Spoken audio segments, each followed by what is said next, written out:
ವಕ್ board ಮಣ್ಣಾದಿ ಎಲ್ಲಿಂದ ತಂದ್ರಿದರ? ಯಾರ ಅಪ್ಪಂದದು? ಯಾವ ಅಪ್ಪ ಕೊಟ್ಟವ? ಒಂದು ಕೊಟ್ಟಿದ್ದ ದಾಖಲೆ ಐತೆ ಅವ್ರಂತಕ್ಕ.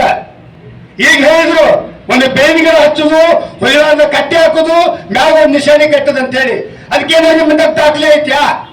ಒಂದು ಸರ್ವೆ ನಂಬರ್ ತಗೊಂಡ್ ನಾವು ವಾಕ್ಬೋರ್ಡಿಂದ ಇಂಥ ವಾಕ್ಬೋರ್ಡ್ ಸೇರಿತ ಅನ್ನೋಂಗ ಯಾವ ಅಪ್ಪ ಕೊಟ್ಟ ನಿಮಗೆ ವಾಕ್ಬೋರ್ಡಿಗೆ? ಅದನ್ನ ಯಾವ ಬರೆದು ಕೊಟ್ಟ? ಯಾವ ಆಸ್ತಿ ಅದು? ದೇಶದ ತುಡದು ಸೊಳೆ ಮಕ್ಕಳ ಇದು ಎಲ್ಲಿ ಇಲ್ಲೆಲ್ಲ ಇರೋ ಬರೆದು ಗಾಡಿ ತೆಗೆದು ದುಡ್ಕೊಂಡು ತಿಂತಕ್ಕಂಥ ರೈತರನ್ನ ಚರ್ಚೆ ವಿಷಯ ಕೊಟ್ಟಿದೆ. ನೀವು ದಿನನಿತ್ಯ ಅನ್ನ ತಿನ್ನೋದು ರೈತಂದು, ಹಾಲು ಕುಡಿದು ರೈತಂದು, ಅರಿಬಿ ಹಾಕೊಳ್ಳೋದು ರೈತಂದು, ಹಾಲು ಕುಡಿದು ರೈತನ ಕೊಡೆಗೆ ಕಲರಿಯ 25-30 ರೂಪಾಯಿ ಒಂದು ಲೀಟರ್ ಹಾಲು ನಾವು ಕೊಡ್ತೇವೆ. 60-70 ರೂಪಾಯಿ ಲೀಟರ್ ಹಾಲು ನೀವು ಕೊಡ್ತೀರಿ. 30-40 ರೂಪಾಯಿ ರೈತರ ಒಂದು ಇದ್ರೊಳಗಿದೆ. ನೀವು ನಾಚಿ ಬರ್ಬೇಕು ನಿಮ್ಮ ಜನ್ಮಕ್ಕ. ಅಂತೊಬ್ಬ ರೈತರಿಗ ಇಷ್ಟೊಂದು ಚಿತ್ರ ಹಿಂಸೆ ಕೊಡ್ತೀರಿ ಅಲ್ಲ, ಸರ್ವನಾಶ ಆಗಕ್ಕೆ ಬಂದಿರಿ. ಏನ್ರಿ ಜಿಲ್ಲಾ ಹೋಗುದು, ಅಲ್ಲಿ ಅಧಿಕಾರಿಗಳನ್ನ ಕರ್ಸೋದು, ಎಲ್ಲ ವಾಕ್ಬೋರ್ಡ್ ಸೇರ್ಬೇಕಂತ ಹೇಳುದು, ಮತ್ತೆ ನಿಮ್ಮ ಅಪ್ಪನ ಆಸ್ತಿ ಅಂತ ಕೇಳಿ ತಪ್ಪ? ವಾಕ್ಬೋರ್ಡ್ ಸೇರ್ಸಕತ್ತಿ ಅಲ್ಲ, ನಿಮ್ಮ ಅಪ್ಪ ಗಳಿಸಿದ್ದ ಅದು? ಯಾರ ಕಡೆಯಿಂದ ನಿಮಗೆ ದಾನ ಕೊಟ್ಟಾರ? ಯಾರ ಏನ್ ರೈತರಿಗೆ ಅವನ ದಾನ ಕೊಟ್ಟಿದ್ನ? ಬೆವರು ಸುರಿಸಿ ರಕ್ತ ಸುರಿಸಿ ಅದನ್ನೆಲ್ಲ ವಿಚಾರ ಮಾಡಿಕೊಂಡು ರೈತ ಖರೀದಿ ತಗೊಂಡ ನಾವು ಹಿಂದ ಆಸ್ತಿ ಮುಚ್ಚಾರ ಕಾಯಿಲೆ ಬಂದಂತ ಆಸ್ತಿ ಅದು. 20-30-40 ವರ್ಷಗಟ್ಲೆ ಕಟ್ಟಿದ ದೇವಸ್ಥಾನ ಹೋಗ್ಬೋಡು ಅಂತ ಹೇಳಿ ನಾಚಿ ಬರೋದಿಲ್ಲ ನಿಮಗ? ನೀವು ಕಸಿ ದೇವಸ್ಥಾನ ಅದು? ಹಾ, ನಿಮ್ಗೆ ಯಾರು ದಾನ ಕೊಟ್ರ? ದಾನ ಕೊಟ್ಟು ದಾನ ಪತ್ರ ಕೊಡ್ರಿ. ಹಂಗಾರ ದಾನ ಪತ್ರ ಕೊಡ್ರಿ.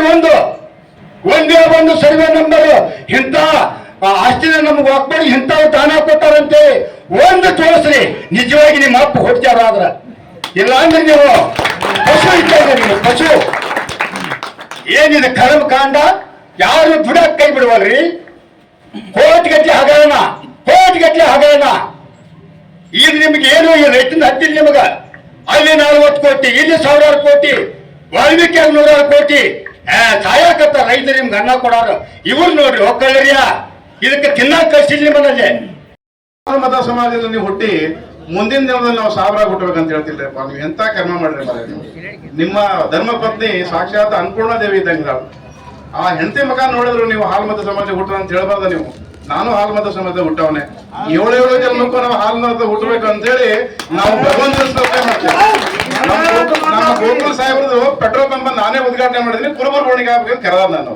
ಇಂಥ ಒಂದು ಒಳ್ಳೆ ಮನಸ್ಸಿನ ಇರ್ತಕ್ಕಂಥ ಒಂದು ಹಾಲು ಮತ ಶ್ರೇಷ್ಠ ಮತವನ್ನ ಗಾಳಿಗೆ ತೂರಿ ಆ ಒಂದು ಮತಕ್ಕೆ ಅವಮಾನವನ್ನು ಮಾಡಿ ನೀವು ಬೇರೆ ಸಮಾಜಕ್ಕೆ ಒಂದು ಮತವನ್ನ ಸೆಳೆಯಲಿಕ್ಕೋಸ್ಕರ ನೀವು ಹೇಳ್ತೀರಂದ್ರೆ ಇಂಥ ನೀಚ ಕೆಲಸಕ್ಕೆ ತಾವು ಇಳಿಬಾರದು.